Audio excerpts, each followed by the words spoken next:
सच्चाई सच छुपने नहीं देंगे। दिनेश कुमार जी, आप लगातार सामाजिक कार्यों में लगे हैं, मूवमेंट भी चलाते हैं। पिछले कई सालों से दलित पंचायत, महापंचायत और अलग अलग बैनरों के नीचे दलित समाज के लीडर जमा हो रहे हैं, लेकिन समस्याएं जो हैं वो जस की तस नहीं बल्कि बढ़ती जा रही हैं, कम होने का नाम नहीं ले रही। क्या कारण है आपकी दृष्टि से? देखिए, जहाँ तक मेरा मानना है, जो आपने समस्याएं बताई हैं जो बढ़ती जा रही हैं, लोग इसके कारणों पर विमर्श नहीं कर रहे, इनके कारणों पर चर्चा नहीं कर रहे। किसी महापुरुष का कथन है, जो भी चिंतन और विमर्श वर्तमान की समस्याओं और शोषण उत्पीड़न के कारणों का समाधान प्रस्तुत नहीं करते, ऐसे चिंतन और विमर्श बौद्धिक भोग विलास हैं, विचारों की तिजारत हैं, शब्दों की वेश्यावृत्ति है। तो जितने भी सो कॉल्ड दलित लीडर्स हैं वो केवल और केवल बौद्धिक भोग विलास और विचारों की तिजारत करने में लगे हुए हैं। जो ये मूवमेंट चलाते हैं, बाबा साहब डॉक्टर अम्बेडकर का नाम लेते हैं, इन्होंने बाबा साहब डॉक्टर अम्बेडकर को अपने धंधे का जरिया बनाया हुआ है। अन्यथा ये बाबा साहब का मूवमेंट चला रहे होते तो अभी तक बहुत बड़ी क्रांति हो गई होती। बाबा साहब डॉक्टर अम्बेडकर आगरा में आए थे 18 मार्च 1956 को। उन्होंने जनसमूह को संबोधित करते हुए कहा था कि तुम्हें एकजुट होकर के निरंतर संघर्ष करना है और तुम्हें सामाजिक, आर्थिक और शैक्षणिक गैरबराबरी मिटाने के लिए हर प्रकार की कुर्बानी देने के लिए, यहाँ तक कि खून बहाने के लिए तैयार रहना है। इन्होंने बाबा साहब डॉक्टर अम्बेडकर की बात नहीं मानी। इन्होंने सामाजिक, आर्थिक और शैक्षणिक जो गैरबराबरी है उसको मिटाने के लिए कोई बात नहीं की। ये सिर्फ वोट की राजनीति कर रहे हैं। कैसे भी एन कैन प्रकारेण विधायक, सांसद, मंत्री और मुख्यमंत्री बन जाएं, इन्हें मूवमेंट से कोई मतलब नहीं है। बाबा साहब जाति विहीन और वर्ग विहीन समाज बनाना चाहते थे, और जितने भी दलित लीडर्स हैं ये जातिवाद को बढ़ावा देकर केवल जाति की राजनीति कर रहे हैं। इसलिए समस्याएं और विकराल होती चली जा रही हैं। जब तक ये लोग, जितने भी लीडर्स हैं, बाबा साहब के पवित्र मूवमेंट को नहीं समझेंगे, तब तक ये समस्याएं सॉल्व नहीं होंगी, उनका कोई समाधान नहीं होगा। क्या लगता है आपको कि बाबा साहब के सपने को साकार इस धरती पर करने वाला कोई चेहरा है ऐसा जिसका नाम आप बता सकें? देखिए जनाब, मैं आपको बताऊं, मैं पिछले लगभग 4 साल से भ्रमण कर रहा हूं इसी तरह से। कोई भी मुझे अभी तक ऐसा नहीं लगा कि जो बाबा साहब डॉक्टर अम्बेडकर के मूवमेंट को ढंग से समझ पाया हो। जो भी लोग लगे हुए हैं वो जाति को आधार बना करके राजनीति कर रहे हैं। बाबा साहब का जो मूवमेंट है वो वंचित वर्ग के लिए है, यानी जाति विहीन और वर्ग विहीन समाज का निर्माण करना। जब तक हम कास्टलेस एंड क्लासलेस सोसाइटी बनाने की बात नहीं करेंगे तब तक कोई समाधान नहीं होगा। अब सवाल पैदा होता है कि आज तक देश में कास्ट क्यों है, क्लास क्यों है? ये सारी चीज़ इसके जो कारण है वो संविधान में दिए गए हैं। संविधान के द्वारा जाति को और वर्ग को बचाया गया है।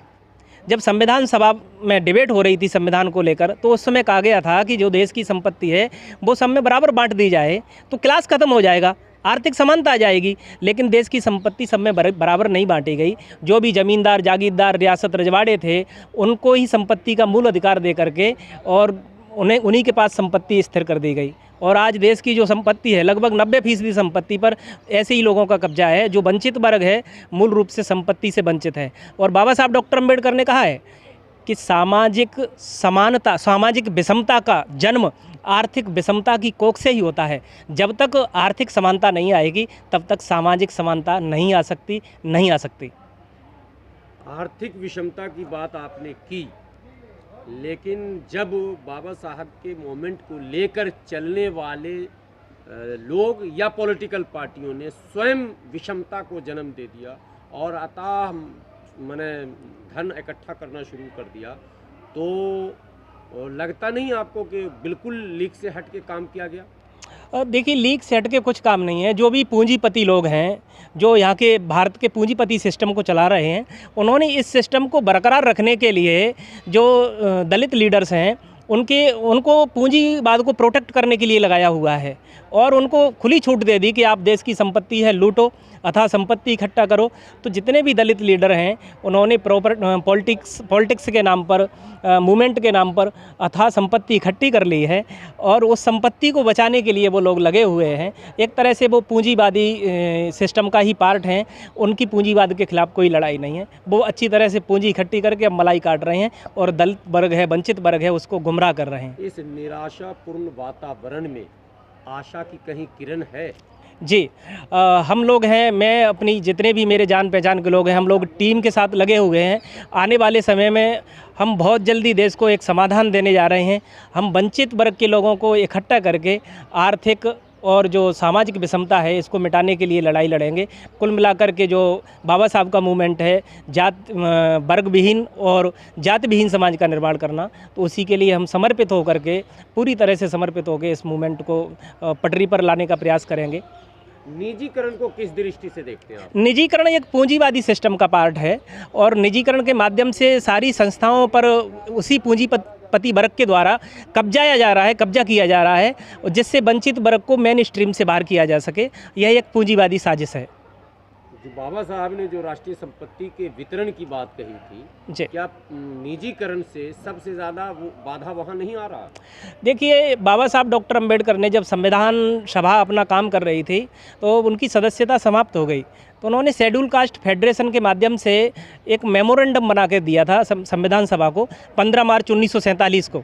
और जो मेमोरेंडम दिया उन्होंने उसमें आर्थिक नीति की बात की। जो मेमोरेंडम है राज्य और अल्पसंख्यक नाम से, वो संविधान के रूप में है। उसकी धारा 4 है।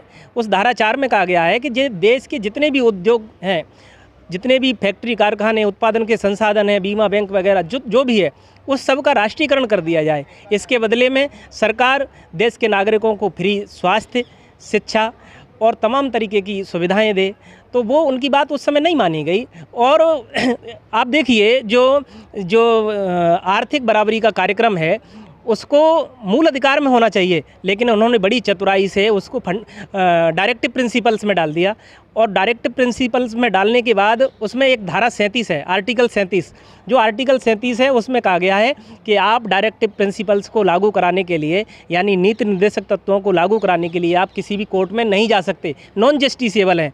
और हमें इस नॉन जस्टिसेबल बना करके उस नीति को बिल्कुल धराशायी कर दिया। आपको लगता है कि जो मौलिक अधिकारों की धाराएं हैं वो यथावत काम कर रही हैं या उसमें भी छेड़छाड़? देखिए, सही बात तो यह है कि हमें मौलिक अधिकारों के नाम पर बेवकूफ़ बनाया गया है।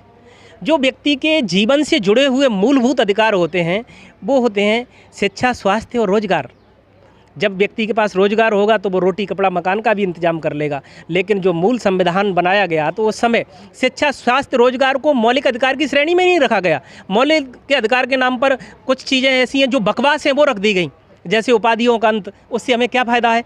अस्पृश्यता का अंत। ये तो एक दंडात्मक विधि में प्रावधान होना चाहिए था कि जो भी अस्पृश्यता करेगा उसको ये सज़ा होगी, लेकिन संविधान में रख दिया। मैं समझता हूँ ये तो गुमराह करने जैसी बात है। इसके अलावा शोषण के विरुद्ध अधिकार है, ये एक दंडात्मक विधि के प्रावधान होने चाहिए थे। धर्म को मूल अधिकारों में ला के रख दिया, ये धर्म जबकि होना नहीं चाहिए था। तो कुल मिलाकर धर्म की बात जब आपने की, धार्मिक स्वतंत्रता जो मौलिक अधिकारों का एक भाग है, पार्ट है, वहाँ भी 10 अगस्त 1950 को तत्कालीन प्रधानमंत्री पंडित जवाहरलाल नेहरू ने एक छेड़छाड़ की और हिंदू दलितों को रोकने के लिए, जिस पर अब फिर बहस शुरू हुई है, अभी केंद्रीय मंत्री, कानून मंत्री का भी बयान राज्यसभा में आया था, अनुच्छेद 341 पर धार्मिक प्रतिबंध लगा दिया गया कि ये सुविधाएं केवल उनको मिलेंगी जो हिंदू धर्म पर आस्था रखते हैं। देखिए, ये एक बहुत, ये लगता है कि मतलब एक हमला है संविधान पर। देखिए, ये एक बहुत बड़ी साजिश है। जो मूल संविधान है उसमें शिक्षा को मूल अधिकार की श्रेणी में नहीं रखा। तो उस समय जितने भी वंचित वर्ग के लोग थे, जो SC ST OBC के लोग थे, वो मुस्लिमों के मदरसों में पढ़ते थे और ईसाइयों के कॉन्वेंट स्कूल थे, ईसाई संस्था थी, वहाँ पढ़ते थे। जब ये लोग वहाँ पढ़ रहे थे, पढ़ाई कर रहे थे, तो जब ये लोग वहाँ पढ़ रहे थे तो पढ़ करके ये अवेयर हो रहे थे कि हाँ, हमें समानता मिल रही है, इस्लाम के अंदर, ईसाइयत के अंदर हमें समानता मिल रही है। तो वो लोग कन्वर्ट नहीं हो जाएं, इसलिए उनका कन्वर्जन रोकने के लिए 10 अगस्त 1950 को एक ऑर्डिनेंस लाया गया, एक जियो लाया गया। उसके द्वारा 341 पर ये बैन लगा दिया गया कि कोई भी SC ST OBC का व्यक्ति है, यदि वो हिंदू धर्म को छोड़कर किसी अन्य धर्म में जाएगा तो उसको रिजर्वेशन का लाभ नहीं मिलेगा। और ये तब हुआ जब बाबा साहब डॉक्टर अंबेडकर उस समय कानून मंत्री थे। ये बहुत ही गलत हुआ देश के साथ में। ये निश्चित रूप से हमें इसके लिए लड़ाई लड़नी चाहिए और जो 341 पर बैन लगा हुआ है उसको हमें हटाने के लिए जी जान से संघर्ष करना चाहिए। और हम भविष्य में इसके लिए काम भी करेंगे कि ये जो शासनादेश ला करके उसको रोक लगाई गई है उसको हटाया जाए, और हटा करके जितने भी मुस्लिम, ईसाई या अन्य धर्मों के जितने भी SC ओबीसी और एसटी के लोग हैं उनको भी आरक्षण का लाभ मिले, रिजर्वेशन का लाभ मिले, ऐसा हम जरूर आगे चल के आंदोलन करेंगे। बहुत बहुत धन्यवाद। थैंक